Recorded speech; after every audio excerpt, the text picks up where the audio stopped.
கடந்த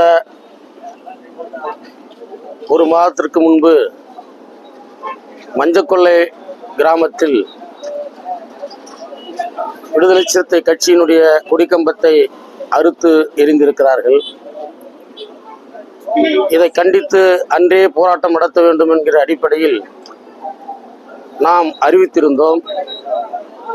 ஆனால் காவல்துறையினர் இன்னும் 2 நாட்களில் குற்றவாளிகளை கண்டுபிடித்து விடுவோம், கைது செய்து விடுவோம் என்கிற ஒரு உத்தரவாதத்தை அளித்தார்கள். அதன் அடிப்படையில் அன்று கலைந்து சென்றோம். ஆனாலும் இதுநாள் வரையில் அவர்களை கைது செய்ய காவல்துறையினால் இயலவில்லை, முடியவில்லை. இந்நிலையில் கடந்த 2ஆம் தேதி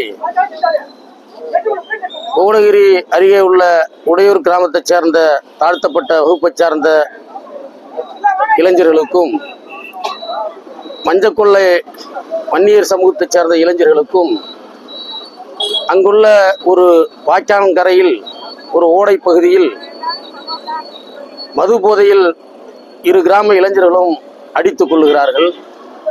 இதில் ஒருவருக்கு காயம் ஏற்படுகிறது.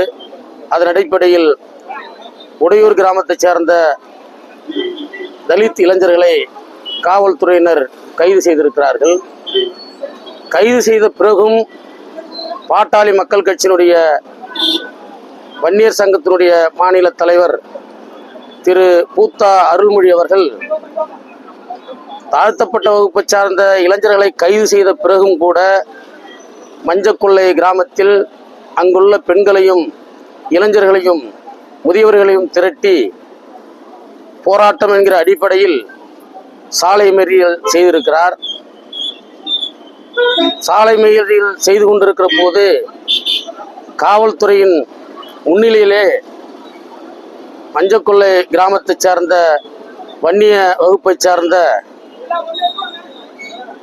2 இளம் பெண்கள் கடப்பாறையால் அங்குள்ள விடுதலை சிறுத்தை கட்சியினுடைய கொடிக்கம்பத்தை உடைக்க முயன்றிருக்கிறார்கள், உடைத்திருக்கிறார்கள்.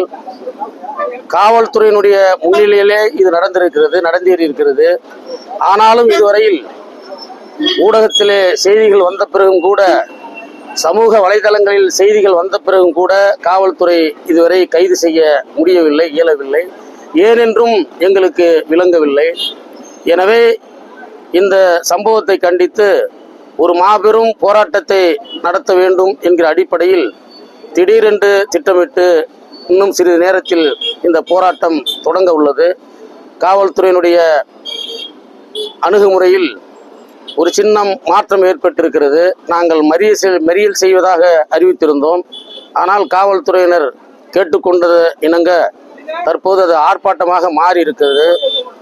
இன்றைக்குள் கொடிக்கம்பத்தை உடைத்த அந்த பெண்களை கைது செய்யவில்லை என்று சொன்னால் இந்த போராட்ட வடிவம் இன்னும் ஓரிரு நாளில் வேறு மாதிரியாக அமையும் என்பதை இந்த நேரத்தில் தெரிவித்துக் கொள்கிறேன்.